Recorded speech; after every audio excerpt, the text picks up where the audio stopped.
নমস্কার, আমি দেবদাস মাখান, গ্রামীণ চিকিৎসক। বন্ধুরা, আশা করি সবাই খুব ভালো আছেন। আজকে যাদের শরীরে চুলি রয়েছে সেই চুলি নিয়েই আলোচনা করব। তো চুলি সাধারণত ফাঙ্গাসের কারণে হয়ে থাকে। খুব একটা চুলকানি হয় না, সাদা সাদা ছোপ ছোপ দাগ দেখতে কেমন দৃষ্টি হয়।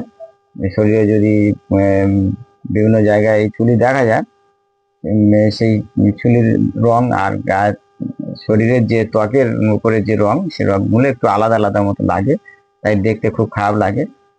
এই চুলি খুব একটা সমস্যা তৈরি করে না, কিন্তু এই চামড়ার উপরে ক্রমশ ক্রমশ একটা থেকে দুটো আরো অন্যান্য অনেকগুলো হয়ে শরীরে ভরে যায়।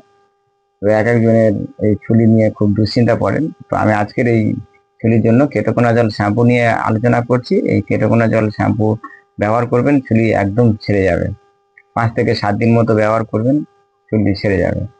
তো এই কেটোকোনাজল শ্যাম্পু, এটা একটা ব্র্যান্ডের নাম নয়। তো যে কোনো ব্র্যান্ড এর শ্যাম্পু নিতে পারেন, কিন্তু প্রিপারেশনটা একই থাকবে, যে কেটোকোনাজল শ্যাম্পু। এই কেটোকোনাজল যুক্ত যে কোনো কোম্পানির শ্যাম্পু কিনবেন, যে কোনো ঔষধ দোকানে গিয়ে বললে দিয়ে দেবে। এই কেটোকোনাজল শ্যাম্পু আমরা ব্যবহার করব চুলির জায়গাতে। আমরা সবাই জানি শ্যাম্পু সাধারণত মাথায় ব্যবহার করি। মাথায় ময়লা পড়েছে বা চুল উঠছে, মাথা খুশকি রয়েছে, সেই জন্য আমরা শ্যাম্পু ব্যবহার করি। কিন্তু আমি আজকের চুলির উপরে শ্যাম্পু ব্যবহার করতে বলবো। ত্বকের উপর যে চুলি হয়েছে সেই চুলির উপরে শ্যাম্পুটা ব্যবহার করতে বলবো। তো কিভাবে ব্যবহার করবেন?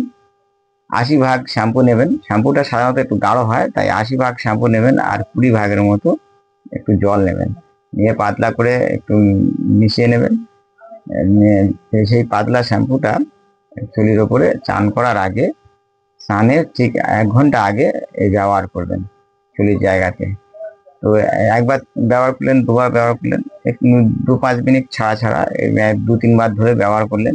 তাতে ওই চুলির জায়গাটা একবার লাগালেন, শুকিয়ে গেল, আবার একটু লাগালেন, শুকিয়ে গেল। এইভাবে 2-3 বার লাগানোর পর রেখে দেবেন। 1 ঘন্টা পরে স্নান করে নেবেন। যেমন আপনারা সাবান মেখে স্নান করতে পারেন, বা সাবান না মেখেও গরম জলে স্নান করতে পারেন, কোনো ব্যাপার না। আপনারা প্রতিদিন যেভাবে স্নান করেন সেইভাবেই স্নান করে নেবেন। এই হলো পদ্ধতি। এইভাবে 1 সপ্তাহ ধরে ব্যবহার করবেন, তাতে করে দেখবেন ওই যে জায়গাটা সাদা চুলি হয়েছিল, সেই সাদা কালারটা আর থাকছে না, এবং চামড়ার কালার তৈরি হয়ে যাচ্ছে। চুলি সেরে যাওয়ার পরেও কিছুদিন পর্যন্ত এই এই কেটোকোনাজল শ্যাম্পুটা ব্যবহার করলে খুব ভালো কাজ হয়। ওই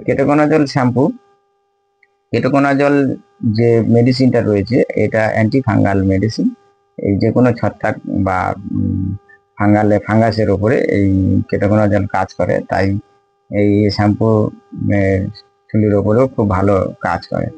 তা আজকে চুলির জন্য এই কেটোকোনাজল শ্যাম্পুটা ব্যবহার করতে বলবো। ছোট থেকে বড় সবাই ব্যবহার করতে পারবেন। এই কেটোকোনাজল শ্যাম্পু খুব একটা সাইড এফেক্ট নেই, কারণ পার্শ্ব প্রতিক্রিয়াহীন এই শ্যাম্পু, তাই এটা ছোট থেকে সবাই ব্যবহার করতে পারেন। বাহ্যিকভাবে চামড়ার উপরে কোনো সমস্যা হবে না। তো এই শ্যাম্পুটা একটু হাতে ধরে আপনাদেরকে দেখাই। শ্যাম্পু আমি হাতে নিয়ে দেখাচ্ছি। আপনাদের দেখানোর সুবিধার্থে আমি এই ইসকন কোম্পানির একটি কেটোকোনাজল শ্যাম্পু হাতে নিয়েছি। তো এই কোম্পানির কেনার জন্য সাজেশান আমি দেব না, আপনারা যে কোনো কোম্পানির কিনতে পারেন। আর দেখানোর সুবিধার জন্য আমি আমার কাছে যেটি রয়েছে সেই শ্যাম্পুটাই দেখাচ্ছি। তো এখানে কম্পোজিশানটা একটু দেখেন। Ketoconazole IP 2%। এই যে শ্যাম্পুটা মাথায় ব্যবহার করা যায় এবং চুলির জায়গাতেও ব্যবহার করতে পারেন। তো এগুলো বাজার মূল্য একটু এই রকমই, আমি একটু ঘুরিয়ে দেখিয়ে দিলাম। আর এই শ্যাম্পুটার ভেতরে কীরকম প্যাকেজ সেইটাই আমি দেখিয়ে দিই। 100 ml প্যাকেজ, যে কোনো মেডিসিন দোকানে পেয়ে যাবেন।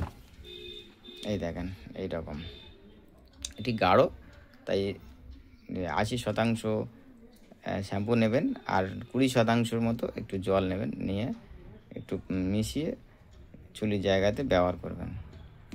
বন্ধুরা, আজকের এই শ্যাম্পুর বিষয় নিয়ে বা চুলির বিষয় নিয়ে ভিডিও এই পর্যন্ত।